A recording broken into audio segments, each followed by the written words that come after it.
Hello Year 8s. In this lesson, we're going to be talking about the X and Y intercept. And this is all about exercise 9E. So once you're finished watching this video, you're going to complete exercise 9E. What are our learning intentions? To understand that the X-intercept is the point on the graph where the Y coordinate is equal to 0. To understand that the Y-intercept is the point on the graph where the X coordinate is 0. To be able to find the X-intercept of a rule by solving an equation, to be able to find the Y-intercept of a rule by substituting in X is equal to 0, and then finally to be able to sketch a linear graph by first finding the X-intercepts. Now, as always, once we've finished reading the learning intentions, everything seems a little bit abstract, but you should return to these learning intentions once we've finished going through the notes. And you can be like, oh yeah, can I do all of these skills? Can I give each of these a tick once the lesson is done? All right, what is the key idea of this lesson? What's the take-home message of it?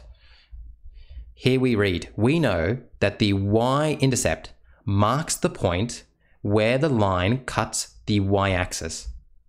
So if we have a look at our graph here, do you see that my Y-intercept, this one right here, is the point at which the line cuts the Y-axis? So too, my X-intercept, so this one right here, is where the line cuts the X-axis. So the X and Y-intercept are the place at which the line touches the corresponding axes. Now, what is this? Go away. There we go. So that is the Y-intercept and the X-intercept, the place in which it touches the Y-axis and the place at which it touches the X-axis. Now, there's another important thing we need to realize about our X and Y intercepts, and we can think about it in terms of our table of values here. Do you notice that when X is equal to -2, Y is equal to 0, and this is my X-intercept? We could put that point right here. This is -2 and this is 0. Let's now look at our Y-intercept.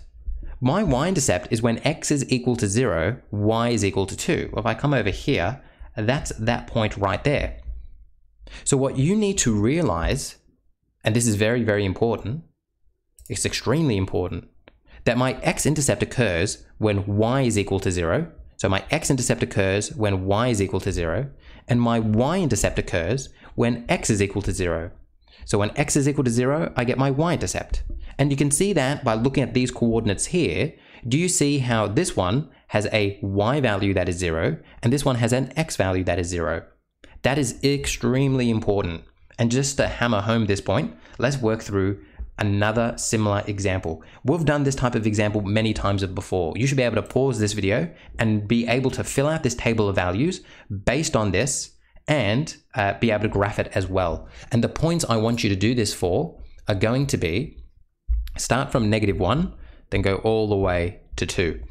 And you could pause the video, you could graph it, see if you can identify what the X and Y intercepts are. So feel free to do that. Pause the video, give it a graph, see if you can do it. All right, so what we should do is we should just sub in all our X values here and find out what the corresponding Y values are going to be. So for the first one, I'll go sub in X is equal to -1, and I'm doing that into my rule. So I'm going to get 2 -1 minus 4. Y is going to be, now 2 times -1 is -2 minus 4. Y is going to be -6. So I put a -6 there. And then we go into the next one. I'm going to sub in X is equal to 0. Sub in X is equal to 0. So this is going to be Y is equal to 2, 0 minus 4. Y is equal to 2 times 0 is 0 minus 4. It's just going to be minus 4 there. This is going to be minus 4. And let's pause here for a moment. We have just learned something very important, that when my X is equal to 0, I have found my Y-intercept. So when we graph it, we can double check whether or not this is the case. It absolutely will be, because this is the rule that we need to memorize, that this occurs when X is equal to 0. So my Y-intercept occurs when X is equal to 0. And as you can see here, I have X is equal to 0. So that means my Y-intercept will be 0, -4. And we can double check that when we come to graph it real soon. But let's keep filling this thing out. Next, we have when X is equal to 1. So sub in X is equal to 1. So that means I'm going to get y is equal to 2. I'll put 1 in here, and then I'm going to subtract 4. So that means y is going to be 2 minus 4. Y is going to be negative 2. So I'll put a negative 2 into that one. And the last one I have to do is when I have 2. So I'm going to come over here, the last one, sub in x is equal to 2. Y is equal to 2 times 2 minus 4. 2 times 2 is 4. 4 minus 4 is 0. Oh, and we have just found another important thing. So alarm bells should be going off when we see a 0 there, because we know that when y is equal to 0, we have found the x-intercept. So this one right here, this is going to be my x-intercept. It's going to be the point 2, 0. So do you see here, this is the important part, and we're going to talk about this again and again in this lesson. When x is equal to 0, you've found your y-intercept. When y is equal to 0, you've found your x-intercept. Now let's graph this and you'll see what this means even clearer. Okay, so if I was to graph this, I'm going, and I might do this in blue, I'm going negative 1, negative 6 is there, then 0, negative 4, 0, negative 4. Look, that's my y-intercept, it checks out.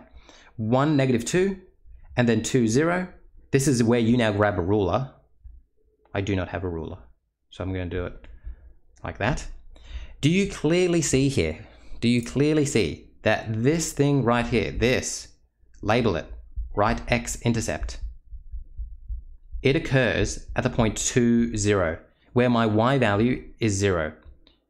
This right here is the point, well, it's my y-intercept. And it occurs at 0, negative 4, just as we saw up here. So now we're going to formalize what we've just learned here by writing down a very important statement. So write this down. X-intercept occurs when y is equal to 0. Y-intercept occurs when x is equal to 0. Those are the two important things that we have just seen. That my x-intercept occurs when y is equal to 0. My y-intercept occurs when x is equal to 0. You can see it there. You can see it by looking at the table of values. You can see it by looking at the graph. This is something that you must memorize. And it's something that's going to keep coming up again and again in this lesson. All right, let's continue to build our understanding. Whoops, let me get rid of that. Go away. All right, let us continue. So here is just asking me to identify my x and y intercepts. Well, my x-intercept is just going to be this point right here, 2, 0. Nothing too crazy there. And then my y-intercept is going to be this point right there, 0, 3. And hopefully you're able to do this quite efficiently now. The x-intercept is the point at which it touches the x-axis, negative 5, 0. And then the y-intercept is a place in which it touches the y-axis, so 0, negative 2. And then we'll keep on going to the next one. Pause the video, see if you can do it for yourself. That's the best way to learn. This is my x-intercept here, 7, 0. And then my y-intercept is going to be this one, 0, negative 4. Again, take note of the fact that what do all my x-intercepts have in common? Well, the thing that they have in common is they all have a 0 as their y value. And what do my y-intercepts all have in common? They all have zeros as their x value. Let's keep on going. Could you identify the x and y intercepts just by looking at a table of values?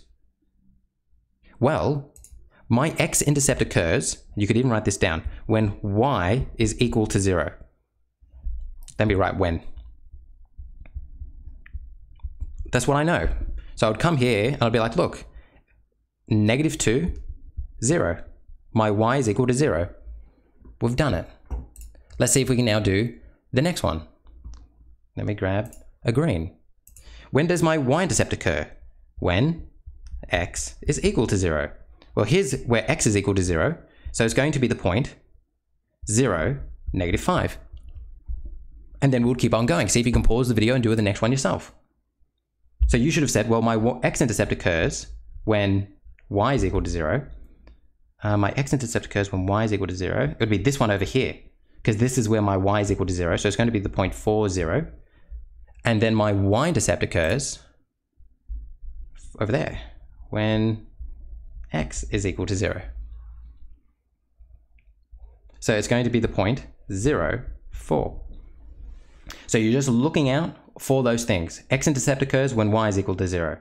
Y-intercept occurs when x is equal to 0. Then be on the lookout for where these things happen, and you'll be able to find what you need. All right. We now come to the most important thing of all. Well, it's not the most important thing of all, but it is extremely important. This is important. I can assure you that you're going to be doing this for many, many years to come. You're going to be doing this all the way in year 12. This is such a crucial skill. So you can bet your bottom dollar that we're going to test this. So pay attention. Now is the time to pay attention. It says, for the graphs of this rule, find the X and Y intercept. We're finding the X and Y intercept. Well, let's begin by finding the Y-intercept.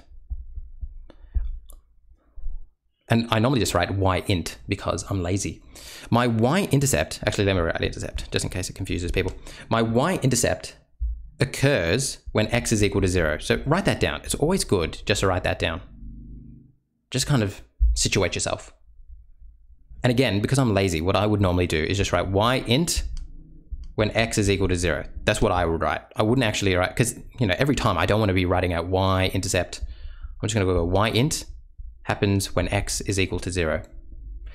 Then I would remind myself what the rule is. The rule is this. So I'm just going to sub in x is equal to 0. Y is going to be 3, 0 minus 6. 3 times 0 is 0. Y is going to be equal to negative 6. My Y-intercept is 0, negative 6. Whoa. That is your answer. So we were able to do it by subbing in. So this was the important step. We subbed in x is equal to 0, and we were able to find what our y-intercept is. Just like that. That right there is an extremely important skill. Just to go over it again. The way in which we found our y-intercept is we took our rule, we substituted in x is equal to 0, we solved for y, so y is equal to negative 6, so that means my y-intercept is 0, negative 6. That's my y-intercept. All right, let's now see if we can find what my x-intercept is going to be. I'm going to begin by saying that my x-intercept is found when y is equal to 0. So just like I did in the previous example, I'm starting off just with a statement. Then I'm going to remind myself what the rule is, y equals 3x minus 6. I'm going to sub in y is equal to 0 now. So you're subbing in a point. This is important. You're subbing in that point into your rule. You're subbing in that point into the rule. So now we're going to get 0 is equal to 3x minus 6, sorry. Now we're going to have to solve this for my x value. So let me just write this over here. We're solve for x. So this is where a bit of equations come in now, because we're going to have to get that x by itself. So we're going to have to plus 6 to both sides. And when I plus 6 to both sides, I'm going to get 6 over here and 3x there. So I've gotten rid of that 6 on this side. And then I'm going to have to divide both sides by 3. Because remember, I'm undoing that multiplication by 3 there. So I divide both sides by 3. Now, what is 6 divided by 3? It's none other than 2. So that means x is equal to 2. So I can now say that my x-intercept is 2, 0. And just like that, I am done. That is my answer. Do you see how finding the x-intercept is a little bit trickier? Because you have to do some rearranging. But it's not too bad. It is not too bad. That is what you're doing, people. That is how you do it. Now, we're going to do it again. Pause the video. See if you can do it. We're going to do exactly the same thing. Pause the video. See if you can give it a good crack. Make sure you look up at what you did over here and then see how you go with it. All right, hopefully you gave it a crack. Let's begin by finding, oh, I wanted a blue. Let's begin by finding my y-intercept. And I know that occurs when x is equal to 0. So I begin just with that statement. I now sub in x, actually, before I do that, let me remind myself what the rule is. The rule is y is equal to negative 2x plus 1, sub in x is equal to 0 into that. So that means I'm going to get y is equal to negative 2. I put a 0 in there plus 1. Y is going to be equal to negative 2 times 0 is 0 plus 1. Y is equal to 1. My y-intercept is 0, 1. Because my y is 1, so it's 0, 1. That is the answer. That is how you do it. So again, let's go through that. What did we do? I began by writing out the statement that my y-intercept occurs when x is equal to 0. I reminded myself what the rule is. I subbed in x is equal to 0, and I solved for y. That's my y-intercept. We're now going to do the same thing for my x-intercept. My x-intercept, or my x-int, occurs when y is equal to 0. Let's remind myself what the rule is. Let's now sub in y is equal to 0. So I'm going to get 0 is equal to negative 2x plus 1. I now need to solve for x. So I'm going to have to subtract 1 from both sides. Because by doing that, I'm getting rid of this 1 over here. And now I'm just left with negative 1 on this side, because 0 minus 1 is negative 1, then negative 2x here. Then the next thing that I'm going to have to do is get rid of this negative 2. So I'm going to divide by negative 2. I'm going to divide by negative 2. Now be careful here. If I'm dividing a negative by a negative, I get a positive. So it's going to be positive a half, and this will be x over there. So that means my x-intercept is 1/2 0. Put your brackets in. That is how you do it. Perfect. To go over those steps, what did we do? My x-intercept occurs when y is equal to 0. I reminded myself what the rule is. I sub in y is equal to 0. I then, and again, this is why this one's a bit trickier, you have to solve for x. That's what makes it a bit trickier. There's that solving component of it that makes it a bit trickier when you're finding the x-intercept. The last question, people, the last question. You might like to pause, actually, let me go through it. Hookadooks, it says, we're now sketching with x-intercepts. Find the x and y intercepts, and then sketch the graph y is equal to 2x minus 8. So this right here is a really good skill. Up to now, if you wanted to sketch a graph, what were you doing? You were creating a table of values, right? And you're filling it in. That's terrible. I mean, that takes so long. I hated doing that, you know? We were doing all those examples. I'm like, I hate doing this, because up to then, that's the only way you knew how to make or how to sketch a graph. The only way you knew how to do it was by creating a table of values. But that's a very long and laborious way to do it. A better way to sketch a graph is just to say, well, let's find out what the y-intercept is going to be, and let's find out what the x-intercept is going to be. Then I can plot those points on and then draw a line through them. That is a far better way to do it. So my y-intercept occurs when x is equal to 0. So I'm just doing the same steps as I did above. I'm not doing anything crazy here. So I'm going to take this and I'm going to go y is equal to, I'm going to put 0 into that spot, then minus 8. So all I did there is I subbed in x is equal to 0 there. Then I'm going to go, what is 2 times 0? It's 0. What's 0 minus 8? It's negative 8. So that means my y-int is 0, negative 8. And that is my y-intercept. Let's put a box around that. And that is how you find the y-intercept. Then you find the x-intercept. How do you find the x-intercept? Well, my x-intercept occurs when y is equal to 0. So I'm going to put in a 0 into my y spot, 2x minus 8. I need to get rid of this negative 8 here, so I'm going to have to plus 8 to both sides. That's going to leave me with 8 here, equals 2x. And then I'm going to divide both sides by 2.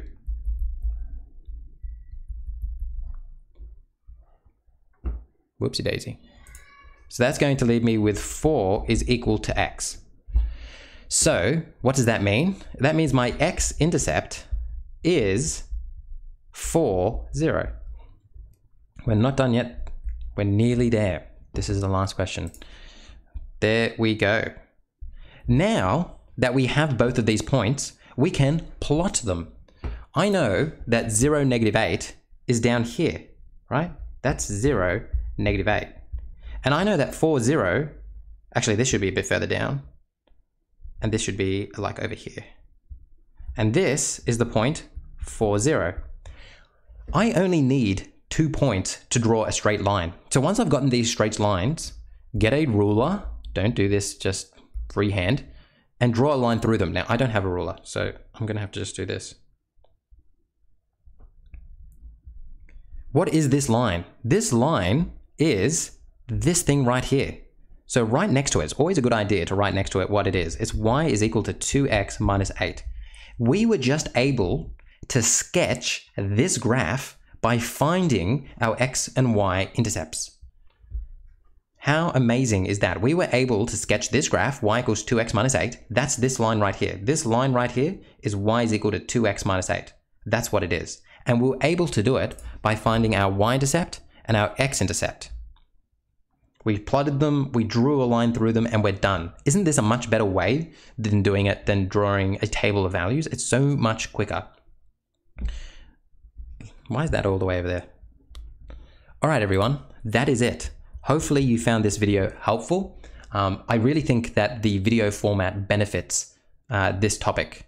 It's a very long topic. There's lots of fine movements in it, and I just feel like a video is more helpful for it. Hopefully you can now read through these learning intentions and feel like you've mastered all of them. I want you to give 9E a go, and if you're having any problems, you need to make sure that you reach out to me, jump into the call so we can have a chat about it. I'll talk to you soon. Bye-bye.